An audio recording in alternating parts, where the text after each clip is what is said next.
Hello and welcome to this lecture.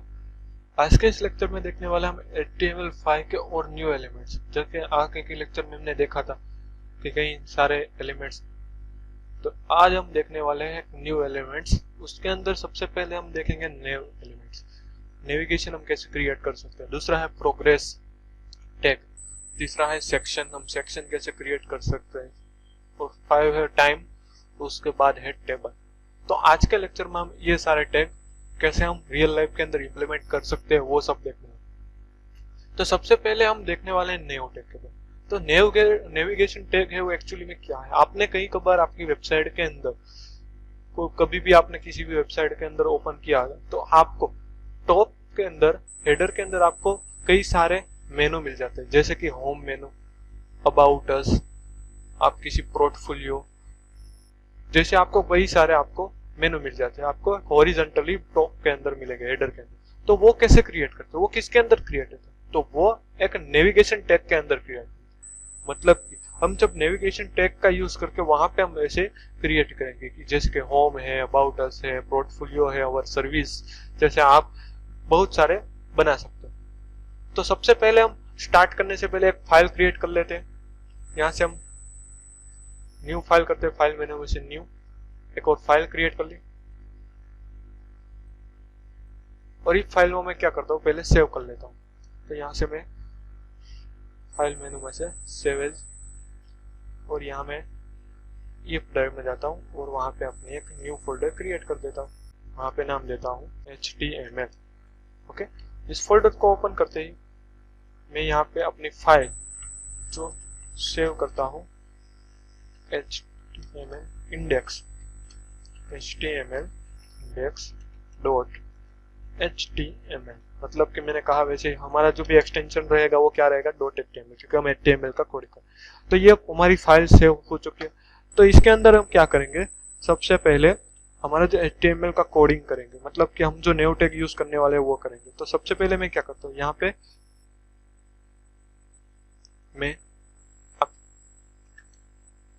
Doc type HTML ले लेता हूँ।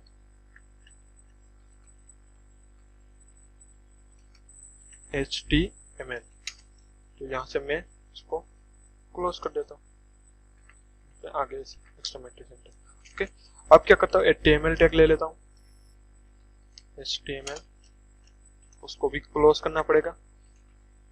HTML, इसको क्लोज कर दिया। ओके,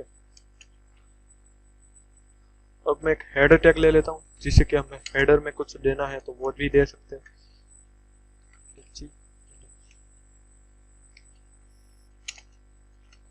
तो ये एक बेसिक स्ट्रक्चर है HTML का, वो आपको याद रखना है। यहाँ पे हम टाइटल देंगे, टाइटल देंगे, जिससे के अंदर हम हमारा जो डॉक्यूमेंट है उसको हम नाम देंगे डॉक। उसके बाद यहाँ पे टाइटल टैग मैं क्लोज करूंगा।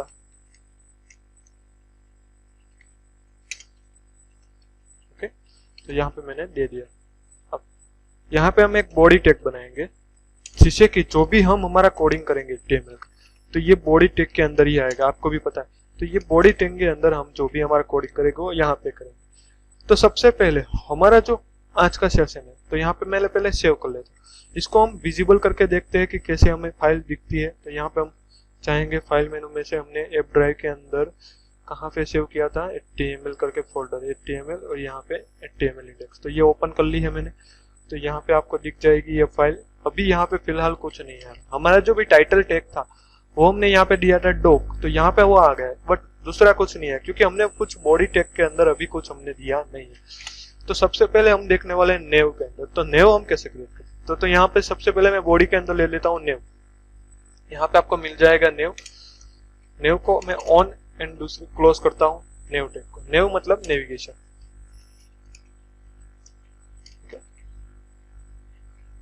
इसके अंदर क्या करता हूँ, मैं एक स्ट्रिंग अपनी नाम दे देता हूँ। यहाँ पे मैं href एंकल लिख दे देता हूँ, जैसे कि आपको बता दें, आपको क्लिक इवेंट करवानी हो, आपको किसी टेक्स्ट के अंदर क्लिक इवेंट करना नहीं हो, आपको कोई लिंक ओपन करवानी हो। आपने कई बार देखा होगा, आप किसी भी टेक्स्ट पे क्लिक करते हो तो वहां से आप दूसरे पेज में फॉरवर्ड हो जाते हो। तो वो क्या होता है, वो एक लिंक होती है, उसको एक एंकर लिंक के टैग के हम क्रिएट कर सकते हैं। तो हम सबसे पहले क्लिक करेंगे एंकर टैग के अंदर। एंकर टैग कैसे क्रिएट होता है यहाँ पे आपको दिखाएंगे। एंकर टैग को हम यहाँ से हम क्रिएट करते हैं, इसके अंदर हम क्या देते हैं, href देते हैं।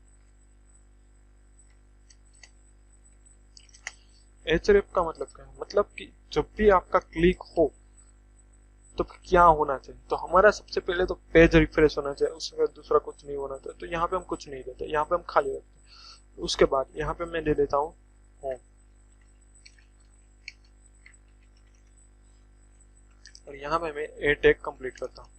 तो ये हमने एक दिया। तो ये हमने नेविगेशन पहले बनाया, उसके अंदर हमने एक एंकर टैग लिया। एंकर टैग का मतलब क्या होता है, कई कबार आप देख रहे हो कि आपको जब भी कोई टेक्स्ट दिया गया है, कोई भी एक विजिबल आपको वेब एप्लीकेशन में दिया गया है कि कोई भी आप कोई ब्लॉग पढ़ते हो, उसके अंदर कोई एक टेक्स्ट को हाईलाइट किया गया उसके अंडरलाइन के जरिए, तो वहां पे आप क्लिक करते हो, आपको उसके दौरान जो भी न्यू फाइल है वो ओपन आपको मिल जाती है न्यू टैब के अंदर। तो वैसे हम कैसे कर सकते हैं, एंकर टैग के जरिए हम कोई लिंक सेट करवा सकते हैं। यहाँ पे आप लिंक दे दीजिए तो वो लिंक डायरेक्टली न्यू टैब में ओपन हो जाती है। यहाँ पे मैं सेव करता हूँ इस फाइल, अभी मैं गूगल के अंदर जाके ये ओपन करता हूँ, यहाँ पे रिफ्रेश करता हूँ, तो आप देख सकते हो यहाँ पे सेम इट इज मैंने कहा वैसे आपका नाम तो आ ही रहा था, नीचे आपकी क्या आ गई हैंडल है। यहाँ पे क्लिक करूंगा तो अभी क्या हो रहा है, अभी आप देख सकते हो आपका जो फेस है ना वो रिफ्रेश हो रहा है। यहाँ पे देख सकते हो, देखिए यहाँ पे मैं जैसे ही क्लिक करूँ ये रेड हो जाएगा, रेड हो जाएगा। तो ये क्या हो रहा है, एक रिफ्रेश हो रहा है। तो ऐसे हम बहुत सारे दे सकते हैं। यहाँ पे मैं कॉपी कर लेता हूँ, यहाँ पे मैंने होम दिया है, दूसरा दे देता हूँ वर्क, यहाँ हम दे देते हैं HTML, उसके बाद दे देते हैं PHP, उसके बाद दे देते हैं जावा। तो ये हमने सारे टैग बने। तो ये क्या हो गया अभी, तो यहाँ पे आप देख सकते हो ये होम, HTML, PHP, जावा। तो ये क्या हो गया, एक हमारा मेनू क्रिएट हो गया। इसको हम फ्यूचर सेक्शन के अंदर CSS ऐड करेंगे इसके साथ, जिससे कि हमें अपना जो वेबसाइट क्रिएट करना है ना, तो वो वेबसाइट के अंदर आपको यहाँ पे बॉटम के अंदर टॉप के अंदर आपको यहाँ पे मेनू दिखाई देंगे। तो ये मेनू वैसे ही क्रिएट करें, बस आप सिंपल HTML के अंदर क्रिएट करोगे तो आपको ऐसे दिखे। आप उसके साथ HTML के साथ साथ CSS और जावास्क्रिप्ट जब ऐड करोगे, जो हम फ्यूचर सेक्शन के अंदर देखने वाले, तो वहां पे आपको एक मजेदार, आपको बढ़िया तरीके से दिखाएगा। तो यहाँ पे आप उसका आउटपुट देख सकते हो, सिंपल आप इतना ही कर सकते हो इसके अंदर। मतलब कि आप यहाँ पे कोई भी लिंक दे सकते हो क्लिक। मैं यहाँ पे गूगल ओपन करवाना चाहता हूँ, तो यहाँ पे मैं एक लिंक देता हूँ www.google.com, यहाँ से मैं सेव कर लेता हूँ। तो जब भी यहाँ पे क्लिक करूंगा क्या होगा, यहाँ पे आ गया www.google.com हो रहा है, तो वहां पे ओपन हो। बट यहाँ पे अभी कुछ वर्क नहीं कर रहा है, क्योंकि यहाँ पे जो हमने वेबसाइट दी है ना, कोई एक अच्छी सी लिंक देनी पड़ेगी जिससे कि हम देख सकें। तो यहाँ पे मैं एक वेबसाइट ले लेता हूँ, लाइक अभी ले लेता हूँ यूट्यूब के अंदर मैं क्लिक करके ये हमारी वेबसाइट है उसको कॉपी करके यहाँ पे मैं लिख देता हूँ। ओके, अब इसको सेव करने के बाद यहाँ से मैं रिफ्रेश करूंगा, तो जब भी मैं होम पर क्लिक करूंगा तो वहां पे क्या ओपन, यूट्यूब हो गया डायरेक्टली। आप देख सकते हो यहाँ से हम न्यू यूट्यूब ओपन कर सकते हैं। तो यहाँ पे आपको कोई भी लिंक देख सकते हो, आपको जरूरी नहीं कि यूट्यूब के लिए। आप जब वेबसाइट क्रिएट करोगे तो जब भी आपको होम पेज पर जाना हो, तब आप होम पेज के लिए जो URL है ना, वो यहाँ पे आप सेट करवाओगे बैकएंड के अंदर, तो जिससे कि वो डायरेक्टली कहाँ पे चला जाएगा, होम पेज पे। तो यहाँ पे हम बहुत सारी लिंक दे सकते हो। तो ये हो गया हमारा नेव। तो नेव का मेन यूज क्या होता है वो आपको सिंपल याद रखना है, आप कैसे इंप्लीमेंट करोगे। यहाँ से हम उसको बहुत सारी स्टाइल दे सकते हैं, बट वो वन टाइप ऑफ क्या हो गया, इनर CSS हो। तो अब यहाँ पे हम अभी नहीं देंगे, हम फ्यूचर सेक्शन के अंदर हम जब CSS सीखेंगे तो CSS हम HTML के साथ कैसे कंबाइन करेंगे वो सब हम फ्यूचर सेक्शन के अंदर देंगे। तो यहाँ पे आप स्क्रीनशॉट भी ले सकते हो, यहाँ पे आप लिख भी सकते हो नेविगेशन हम कैसे यूज कर सकते हैं, उसके अंदर हम किस तरह का एंकर टैग का यूज कर सकते हैं। तो यहाँ पे हम स्क्रीन पे दिखाए गए ये आपको याद रखना। तो सबसे पहले हमने यहाँ पे पढ़ा नेविगेशन और उसके अंदर हमने एंकर टैग, तो जिसका आउटपुट आपको यहाँ पे मिल रहा है। उसके बाद हमारा दूसरा टैग है वो हमें देखना। तो दूसरा टैग हमारा कौन सा है, प्रोग्रेस टैग। तो प्रोग्रेस टैग जिसका नाम है वैसा ही काम। आपने कई बार देखा होगा, आप कभी वेबसाइट कुछ डाउनलोड करते हो तो आपको आपकी वेबसाइट के प्रोग्रेस बता रहा हो कि इतना आपका डाउनलोड हुआ, उसके बाद इतना डाउनलोड हुआ, इसके बाद इतना। तो वो कैसे होता है, वो प्रोग्रेस टैग के आप यूज कर सकते हो। तो कैसे करते हैं वो हम यहाँ पे करते हैं, चलिए आप देखते हैं। तो यहाँ पे आपको बॉडी टैग कंप्लीट कर लेता हूँ। यहाँ पे मैंने प्रोग्रेस टैग लेना है। क्या लेना है? Progress tag. तो प्रोग्रेस टैग लेने के लिए मैं क्या करूंगा, यहाँ पे सबसे पहले प्रोग्रेस लिखूंगा।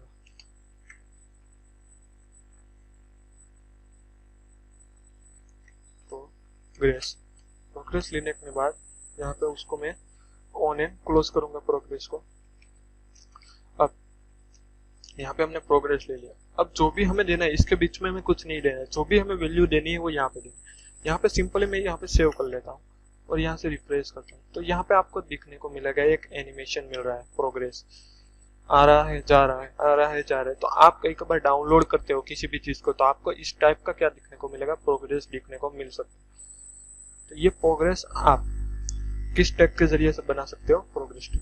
यहाँ पे आप कुछ वैल्यू अभी नहीं दोगे तो सिंपली आपको यहाँ पे ऐसा एनिमेट तरीके से आ रहा है, एक प्रोग्रेस क्रिएट हो गया। इसके अंदर हम कुछ न्यू प्रॉपर्टी देंगे, जिससे कि हमें कोई 75% या हमें फुल करवाना है प्रोग्रेस, तो हम कैसे करवाएंगे, उसको हम कैसे फिलअप करेंगे, उसके अंदर हम कैसे वैल्यू ओवरराइट करेंगे, वो सब हम यहाँ पे देखेंगे। तो सबसे पहले मैं यहाँ पे क्या करता हूँ, एक आईडी ले लेता हूँ। तो ये आईडी का काम क्या है, आईडी हम अभी नहीं करेंगे, ले तो लेंगे हम। यहाँ पे आईडी का मतलब क्या है, हमें फ्यूचर सेक्शन के अंदर कुछ भी आपको प्रोग्रेस के अंदर जब भी डाउनलोड होता है तो उसका डेटा आपको उसके प्रोग्रेस बार के अंदर सेट करवाना है। जैसे कि 50% डाउनलोड हुआ है, 75% 200, तो वो हम किस तरीके से करें, वो आईडी के थ्रू करवा सकते हैं। आईडी के थ्रू इसके अंदर डेटा पास करें। तो यहाँ पे हम फिलहाल आईडी, तो यहाँ पे आईडी हम दे देते हैं प्रोग्रेस। यहाँ पे हम आईडी का तो अभी यूज नहीं करेंगे। उसके बाद दूसरी हमारी प्रॉपर्टी है यहाँ पे, वो है वैल्यू। तो वैल्यू का मतलब क्या है, वैल्यू का मतलब ये है कि आपको जो अभी यहाँ पे आउटपुट दिख रहा है, जो एनिमेशन, ये प्रोग्रेस आपको कितना कंप्लीट करना है। यहाँ मैं 50 कर दूंगा, यहाँ पे सेव कर दूंगा, तो यहाँ पे आउटपुट के अंदर देख सकते हो ये क्या हो गया, कंप्लीटली फुलफिल हो गया। मैंने तो 50 लिखा था, बट उसको भी पता नहीं कि मेरे को कितने में से 50 लेना है। उसको मैक्सिमम वैल्यू हमने दी ही नहीं।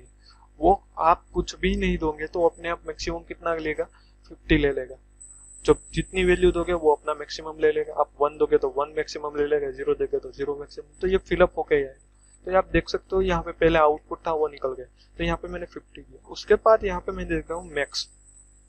मैक्स का मतलब क्या, जो ये पूरा का पूरा प्रोग्रेस है उसकी मैक्सिमम वैल्यू कितनी है, उसमें से आपने कितनी वैल्यू फिलअप की है। तो यहाँ पर मैक्सिमम वैल्यू कोई भी देख सकते हो, यहाँ पर मैं 100 दे दी। अब मैं सेव करता हूँ, 100 में से 50% ही मुझे फिलअप मिला। तो यहाँ पे जैसे ही मैंने मैक्सिमम प्रॉपर्टी दी, मतलब कि यहाँ पे मैंने प्रोग्रेस बार की मैक्स प्रॉपर्टी उसको बताई कि भैया आपकी प्रॉपर्टी 100 है, तो उसमें से आपको कितनी वैल्यू मिली है, 50। तो आपको कितना प्रोग्रेस लेना है, 15 ही लेना है। यहाँ पे मैं लिख देता हूँ 30, तो यहाँ पे कितना प्रोग्रेस हो जाएगा, सेव करता हूँ, तो यहाँ पे 30 ही हो जाएगा। तो ये बात आपको याद है, जितनी वैल्यू आपकी चेंज होगी उतना आपको आउटपुट है। जरूरी नहीं है यहाँ पे 100 ही रखो, यहाँ पे आप 1 भी रख सकते हो सिंपल। यहाँ पे 1 रखोगे तो यहाँ पे क्या करना, सेव करूंगा, तो यहाँ पे फुलफिल आ गया। क्योंकि आपको पता है ऑब्वियसली यहाँ पे 1 है, यहाँ पे 30 लिखा है, तो मुझे यहाँ पे 50% लाना है तो 0.5 लिखना पड़ेगा, पॉइंट के अंदर वैल्यू देनी पड़ेगी। तो आपका आ गया 50। तो आप वहां पे 100 लिखते हो तो यहाँ पे 50 लिखना पड़ेगा।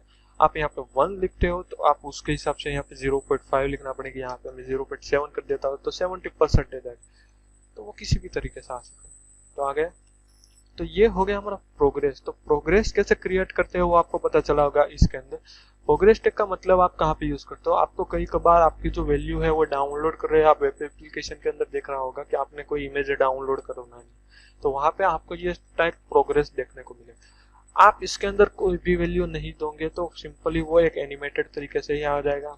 देखते हैं फिर से, तो यहाँ पे, और जब भी आप इसकी वैल्यू दोगे तो जबकि हमने मैक्सिमम वैल्यू यहाँ पे 1 दी है, मतलब कि ये जो प्रोग्रेस बार है उसकी वैल्यू कितनी है 1, और उसके अंदर हमने कितनी फिलअप की है 0.7, तो 0.7 होकर फिलअप होकर आ जाएगी। यहाँ पे मैं सेव करता हूँ, फिर से रिस्टार्ट करता हूँ, तो आपको देखने को मिलेगा 0.7% जो है वो फिलअप होकर आ गई। तो ये हमने देखा प्रोग्रेस में। तो प्रोग्रेस बार आपको सिंपली याद रखना कि किसी भी चीज को आपको डाउनलोड करवाना है, प्रोग्रेस करवाना है, तो वहां पे आप यूज कर सकते हो। ये जो टैग है ना वो आपको कहाँ पे यूज है, आपकी जो वेबसाइट है उसको एट्रैक्टिव बनाने के लिए आप ये यूज कर सकते हो। कहीं कबार आप कुछ डाउनलोड करने का ऑप्शन दे रहे हो तो वहां पे प्रोग्रेस लिख दो, तो जिससे कि क्या हो गया, सामने वाले यूजर को पता चलेगा कि नहीं ये काम कर रहा है, डाउनलोड हो रहा है। बैकएंड प्रोसेस तो उसको दिखने वाली नहीं है, तो आप इसको प्रोग्रेस बार के जरिए से दिखा सकते हो। तो यहाँ पे हमने दो टेक्निक है। पहला नेव, जो हमें जो टॉप हमारा हेडर था उसके अंदर नेविगेशन क्रिएट करना था, तो वो किसके जरिए कर सकते हैं नेविगेशन। उसके अंदर हमने लिंक सेट करवाई, मतलब कि एंकर टैग का यूज किया। एंकर टैग का जरिए से हम क्या कर सकते हैं, कोई भी जो टैग्स है उसको हम क्लिक इवेंट पे परफॉर्म करवा सकते, उसकी हम क्लिक करते हैं, हमें कुछ न्यू टास्क ओपन करवाना है तो वो हम एंकर टैग के जरिए करवा सकते हैं। जैसे कि हमने होम के बटन पे यूट्यूब की लिंक छोड़ दी तो वो यूट्यूब ओपन होगा इसको क्लिक करेंगे, तो वैसे ही आप करवा सकते हैं। तो यहाँ पे हमने नेविगेशन देखा, उसके बाद हमने देखा प्रोग्रेस। तो उसके बाद हमारा जो मेन टॉपिक है वो कैसा है, सेक्शन। तो सेक्शन क्या है, सेक्शन का यूज सिंपली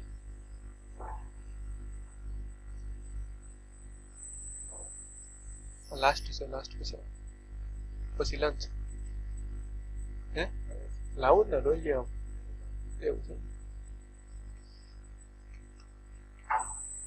तो अब हमारा सेशन है वो है सेक्शन। इसके पीछे तो सेक्शन टैग का हम यूज कैसे कर सकते वो हमें। सेक्शन का मतलब सिंपली आपको यहाँ पे इतना लेना, आपने कई बार देखा होगा कि जो आर्टिकल होता है, आर्टिकल के अंदर कोई भी जो चीज लिखी होती है उसका डिस्क्रिप्शन लिखा होता है, तो उसको एक अलग से आपको पार्टीशन क्रिएट करके जिससे कि आपको लगे कि नहीं ये न्यू टॉपिक है या इसका डिस्क्रिप्शन है, तो वो आप अलग उसका सेक्शन क्रिएट कर सकते हो। तो सेक्शन मतलब आप उसका अलग पार्ट बनाना है। आपको कोई पार्ट बनाना है तो वो कैसे बना सकते हो, सेक्शन के जरिए से। यहाँ पे मैं सेक्शन कैसे ले सकते हैं, यहाँ पे मैं सेक्शन लिख दिया, सेक्शन चिन्ह को ऑन करता हूँ, उसके बाद उसको क्लोज करता हूँ, सेक्शन टैग उसको क्लोज कर दिया। अब जो भी हमें सेक्शन लिखना है वो यहाँ पे लिखने के मतलब कि इस पोर्शन के अंदर जो भी हमें आइटम दिखेगी वो एक अलग पार्ट बन जाएगी। यहाँ पे मैं एक H1 टैग H2 टैग ले लेता हूँ, H2 टैग को क्लोज करता हूँ। तो इसके अंदर मैं ले लेता हूँ होम। तो ये होम क्या हो गया, टाइटल हो गया। उसके अंदर मैं P टैग ले लेता हूँ, P टैग को क्लोज करता हूँ। इसके अंदर मैं कुछ दे देता हूँ, दिस इज न्यू सेक्शन। तो यहाँ पे मैं सेव कर लेता हूँ इसको, यहाँ पे मैं रन करता हूँ। तो यहाँ पे आप देखने को मिल जाएगा आपको कि एक न्यू सेक्शन क्रिएट होकर अभी आ रहा है। जिससे कि यहाँ पे आपका न्यू सेक्शन क्रिएट हो गया। यहाँ से मैं दूसरा सेक्शन ये इसको कॉपी करके यहाँ पे नीचे रख देता हूँ। ये एक सेक्शन क्रिएट हो गया, इसके अलावा दूसरा यहाँ पे सेव करता हूँ। तो यहाँ पे आपको दूसरा, तो ये दोनों ही आप देखने चाहिए। ऊपर हमने जो डायरेक्टली लिखा था तो वहां पे आपको सेक्शन नहीं दिखा, सब कुछ मिक्स होके आ जाता था। बट यहाँ पे आप देख सकते हो ये जो दोनों सेक्शन है वो कैसे डिफरेंट लग रहे हैं। ये हमें लग रहा है कि नहीं ये एक अलग से पार्ट है, वो ये भी अलग से पार्ट है। तो वैसे आपको कोई सेक्शन क्रिएट करवाना हो, आपको कोई दोनों के अंदर डिफरेंस बताना हो कि ये इसका है ये इसका है, तो वो आप कैसे करवा सकते हो, सेक्शन टैग के जरिए।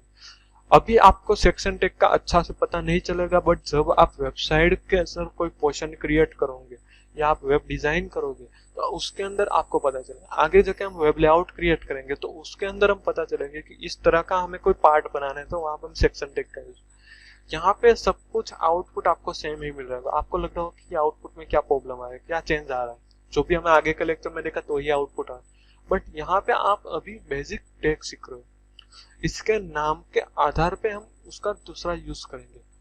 सिंपल आपको यूज अभी कैसे करना है वो देखना है। आगे हम फ्यूचर सेक्शन में उसके साथ CSS ऐड करेंगे तो हमें पता चलेगा कि कैसे हम एकदम क्रिएट लेआउट कर सकते हैं। तो ये हमें देखा, तो ये हमने सेक्शन किया। सेक्शन टैग का यूज आप कैसे कर सकते हो वो हमने देखा। सेक्शन का यूज आप कैसे करोगे, एक सेक्शन टैग को ऑन एंड क्लोज करना है, उसके अंदर आपको जो भी देना है वो दे सकते हो। तो ये हमें सेक्शन टैग क्रिएट किया। उसके अंदर आपको कोई भी टैग देना है तो दे सकते हो, इसमें अंदर आपको। तो ये हमने सेक्शन टैग क्रिएट किया।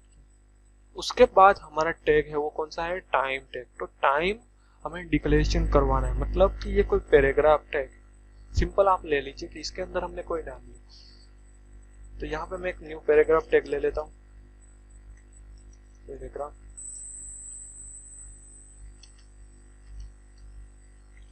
उसके अंदर है दिस इज टाइम टैग, ऐसा लिखता हूँ और उसके बाजू में मैं टाइम लिख देता हूँ।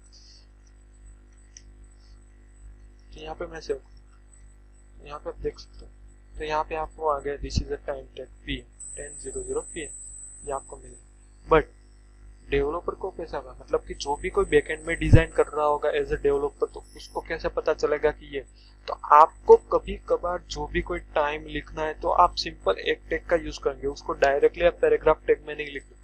तो उसके लिए एक परफेक्ट HTML का वे होता है। मैंने आगे भी कहा है कि आप जो भी टैग यूज करते हो तो उसका भी वे होता है यूज करने के लिए, इसलिए वो बना है, तो वहां पे आपको यूज करना पड़ेगा। जब भी आप टाइम डिक्लेयर करते हो तो वहां पे आप टाइम टैग का ही यूज करोगे। जैसे कि मैं यहाँ पे लिख देता हूँ टाइम। जब भी आप डेट और टाइम यहाँ पे डिफाइन करोगे तो वहां पे आप क्या करोगे, टाइम टैग का यूज करोगे। जैसे आपने देखा आगे के अंदर भी कोई भी दिक्कत नहीं थी, यहाँ पे भी सेम दिख रहा है, बट यहाँ पे आपको पता चलेगा कि यहाँ पे हमें टाइम देना है, जिससे कि आगे जाके हम इसकी वैल्यू चेंज कर सकें। तो ये बात आपको याद रखनी है कि टाइम टैग के अंदर मतलब कि आप अपनी वेब के अंदर, वेब एप्लीकेशन के अंदर कोई भी टाइम दिखाना चाहते हो किसी भी पैराग्राफ के अंदर, तो भी आप टाइम टैग का यूज करेंगे। टाइम टैग के अंदर हम मैन्युअली अपना जो आगे जाके फ्यूचर सेक्शन के अंदर हमारा टाइम चेंज करवाएंगे। तो ये बात आपको याद रखनी होगी। तो ये हमने यहाँ पे देखा पी टैग पैराग्राफ के अंदर टाइम टैग को हम कैसे यूज कर सकते हैं। उसके बाद हमने देखा सेक्शन टैग, उसके पहले देखा हमें प्रोग्रेस टैग का यूज कैसे कर सकते हैं और नेविगेशन। अब उसके बाद हम देखेंगे एक मेन टैग जो हमारा है वो है टेबल टैग, जो आपके लिए एक बढ़िया टैग की तरह यहाँ पे काम करेगा। टेबल टैग का मतलब क्या होता है? टेबल मतलब कि आपको कोई टेबल लेआउट क्रिएट करना है आपके वेब एप्लीकेशन के अंदर, तो आप कैसे यूज कर सकते हो, टेबल टैग के जरिए आप बना सकते हो। कई बार आपने देखा होगा कि आपको एक्सेल सीट है, वैसा कोई टेबल आपको कहाँ पे आपकी वेब पेजेस के अंदर क्रिएट करवाना है, उसके अंदर आपको डेटा रखना है, तो वो आप टेबल टैग के जरिए बनाए। तो कैसे हम टेबल टैग बना सकते हैं, टेबल का हम कैसे बना सकते हैं, उसको कैसे हम कॉलम और रो वाइज डिफरेंट बता सकते हैं, उसको डिस्ट्रीब्यूट कर सकते हैं, वो सब हमें देखना है। तो टेबल टैग हम कैसे क्रिएट कर सकते हैं, यहाँ पे मैं टेबल ले लेता हूँ। तो यहाँ पे टेबल टैग लिया, उसको मैं ऑन किया, उसके बाद उसको मैं क्लोज कर देता हूँ। तो ये सिंपल टेबल टैग हमने लिया। अब इसके अंदर मैं कोई वैल्यू दे देता हूँ, सपोज मैं दे देता हूँ हेलो और उसको सेव करता हूँ। तो आउटपुट हम देखेंगे कुछ आ रहा है या नहीं। तो यहाँ पे डायरेक्टली हेलो आ रहा है, बट हमें कुछ टेबल जैसा तो कुछ दिख नहीं रहा है। क्यों नहीं दिख रहा है? तो यहाँ पे हमने कुछ दिया नहीं है, क्योंकि टेबल तो बन रहा है बैकएंड के अंदर, आपको टेबल ही यहाँ पे दिख रहा है, बट आपने उसके अंदर क्या बॉर्डर रखनी है, कितनी बॉर्डर रखनी है, उसकी विड्थ कितनी रखनी है, तो वो आपको यहाँ पे देनी होगी प्रॉपर्टी। तो यहाँ में मैं दे देता हूँ बॉर्डर। बॉर्डर प्रॉपर्टी के अंदर सिंगल यहाँ पे मैं दे देता हूँ 1 और सेव करता हूँ। तो बॉर्डर प्रॉपर्टी मैंने कह दी 1 दे दी। तो यहाँ पे आपको देखने को मिलेगा एक यहाँ पे आपको जो पॉइंट यहाँ पे दिखकर आ रहा है आपके स्क्रीन, तो वो तो हमारे पूरे का पूरी बॉर्डर में आना चाहिए ना, मतलब कि हेलो के रैप होके आना चाहिए ना बॉर्डर को, वो नहीं है क्योंकि हमने डायरेक्ट टेबल टैग के अंदर हेलो लिखा है। टेबल टैग हमेशा आपको ऑलवेज याद रखना है कि टेबल टैग रो और कॉलम वाइज काम है। जब आप रो और कॉलम का यूज करोगे तभी आपको उसका कंप्लीटली आउटपुट देखने को मिलेगा। तो यहाँ पे मैं दे देता हूँ रो और कॉलम मुझे करें। तो जब भी आपको रो क्लेम कर लेंगे तो आप क्या करेंगे, TR यूज करेंगे, टेबल रो। ये TR टैग में ऑन एंड क्लोज कर लेता हूँ, TR, ये रो क्रिएट, यहाँ पे मैं सेव करता हूँ, यहाँ पे मैं रन करता हूँ। तो यहाँ पे आप देख रहे हो एक बॉक्स क्रिएट होके आ गया, मतलब कि एक रो क्रिएट होके आ गया। अब उसके अंदर हमें मल्टीपल चीज देनी, तो वो हम कैसे दे सकते, टेबल के जरिए। यहाँ पे TD, टेबल का मतलब TD, सॉरी कॉलम का मतलब TD। तो TD टैग का मतलब क्या हुआ, कॉलम हो गए। तो यहाँ पे मैं एक दे देता हूँ हेलो। तो यहाँ पे मैंने सबसे पहले एक टेबल टैग लिया, उसके अंदर एक रो के लिए TR टैग का यूज किया, उसके बाद TR टैग के अंदर TD मतलब कि कॉलम के लिए TD टैग का यूज। अब इसको सेव करता हूँ। तो यहाँ पे आपको देखने को मिल गया होगा कि एक हेलो क्रिएट होके आ गया है जो इसकी बॉर्डर है, बट यहाँ पे एक दूसरा भी आ रहा है। तो यहाँ पे आप एक बात जानो, यहाँ पे आप मल्टीपल टेबल भी दे सकते हो। जैसे कि यहाँ पे मैं दूसरा एक टेबल दे दूँ हेलो, उसके बाद हेलो, यहाँ पे मैं HTML कर दूंगा। तो यहाँ पे सेव करता हूँ, रिफ्रेश करता हूँ, तो यहाँ पे आप देख सकते हो हेलो HTML हेलो ऐसे क्रिएट होके आ गया। तो यहाँ पे मैंने एक रो के अंदर 3 कॉलम क्रिएट किए, देख सकते हो एक रो है 3 कॉलम है। अब मुझे दूसरी रो क्रिएट करनी है, तो सिंपली क्या करना है, कुछ नहीं है, आप यहाँ से आप दूसरी रो भी क्रिएट कर सकते हो TR के जरिए से। तो मैं TR ले लेता हूँ, दूसरी रो के लिए दूसरा टैग TR टैग, उसके अंदर आपको मल्टीपल जो भी देना है, तो मैं ये 3 जो टैब कॉलम है वो ही कॉपी करके यहाँ पे रख देता हूँ। तो यहाँ पे मैं सेव करता हूँ, तो यहाँ पे देख सकते हो उसका आउटपुट, तो यहाँ पे आपको दूसरा आउटपुट देखने को मिल जाएगा। तो यहाँ पे मैं उसकी यहाँ पे थोड़ी सी विड्थ भी बदल लेता हूँ, विड्थ, जिससे कि आपको टेबल बढ़िया क्रिएट करना है। तो यहाँ पे मैं विड्थ दे देता हूँ, विड्थ की वैल्यू मैं यहाँ पे दे देता हूँ 100 या फिर 600 दे देता हूँ, तो बहुत बड़ी आपको विड्थ मिलने को मिल जाएगी। तो ये एक टेबल क्रिएट हुआ। ओके, तो टेबल कैसे क्रिएट करते हो वो आपको यहाँ पे पता चला होगा बॉर्डर के अंदर। तो ये हमने टेबल किया, तो आप इसने मल्टीपल टेबल यहाँ पे आप ले सकते हो, मल्टीपल रो ले सकते हो, मल्टीपल कॉलम ले सकते हो, तो वो आप इसके जरिए यूज कर सकते हो। यहाँ पे मैं सेव कर लेता हूँ, यहाँ से फिर से रिफ्रेश करता हूँ, तो यहाँ पे आपको फिर से हेलो, आपको कोई भी वैल्यू चेंज करवानी है तो वहाँ पे HTML यहाँ पे आप लिख सकते हो। यहाँ पे मैं HTML के जरिए दूसरा लिखते हूँ जावा PHP गो, मैं लिख देता हूँ गो, तो ये होकर चेंज हो गया आ जाएगा यहाँ पे। तो यहाँ पे हमारी जो वैल्यू है वो चेंज हो गई, आप देख सकते हो। तो ये हमने टेबल क्रिएट किया। तो आपको कोई भी टेबल क्रिएट करना हो तो वो आप किसके जरिए कर सकते हो, टेबल टैग के जरिए कर सकते हो। यहाँ पे आपने देखा किस तरह से आपने टेबल किया है। तो आप अपने वेब लेआउट के अंदर या वेब पेजेस के अंदर कोई भी प्रकार का आपको इंफॉर्मेशन देनी है, तो आपने कई बार देखा होगा एट्रैक्टिव बनाने के लिए इसको आप टेबल टैग का यूज करके क्रिएट कर सकते हैं। इसको हम इनलाइन CSS का यूज करके, जो हम फ्यूचर सेक्शन में देखने वाले हैं, वैसे ही हम प्रॉपर्टी इसको देकर हम इसको बहुत बढ़िया लेआउट के अंदर भी डाइवर्ट कर सकते हैं। तो यहाँ पे हमने ये सारे टैग देखे। तो यहाँ पे हमारा लेक्चर होता है खत्म। तो फिर से हम देख लेते हैं कौन कौन सा टैग का कौन कौन सा यूज होता है, हम रिफ्रेश कर लेते हैं। तो यहाँ पे हमने सबसे पहले नेविगेशन लिखा था। नेविगेशन का मतलब क्या होता है, क्योंकि आपको जो टॉप में हेडर नेविगेशन मेनू दिखाई देता है वो क्रिएट करना है, तो वहां पे आप क्या यूज कर सकते हो, नेविगेशन टैग का। आपको कोई टेक्स्ट पे लिंक क्रिएट करवानी है तो उसको आप एंकर टैग का यूज कर सकते हो। उसके अंदर सबसे पहले आपको href प्रॉपर्टी देनी होगी। इसका मतलब आप कौन सी लिंक है या कौन सी आप पेज ओपन करवाना चाहते हो उसका लिंक आपको यहाँ पे देना होगा। तो ऐसे आप कर सकते हो। उसके बाद हमने देखा प्रोग्रेस। तो प्रोग्रेस का मतलब क्या था कि आपको कोई डाउनलोड जैसा प्रोग्रेस बनाना है तो वहां पे आप प्रोग्रेस का यूज करके बना सकते हो। उसके आईडी से हम क्या कर सकते हैं, आईडी प्रॉपर्टी से हम उसकी वैल्यू चेंज करवा सकते हैं। हम मैन्युअली भी उसकी वैल्यू दे सकते हैं और उसकी मैक्सिमम वैल्यू भी हम दे सकते हैं। जैसे हम मैक्सिमम वैल्यू नहीं देंगे तो वो कंप्लीट फिलअप होके आ जाएगा। तो ये बात याद रखनी, आपको मैक्सिमम वैल्यू और वैल्यू तो देनी है।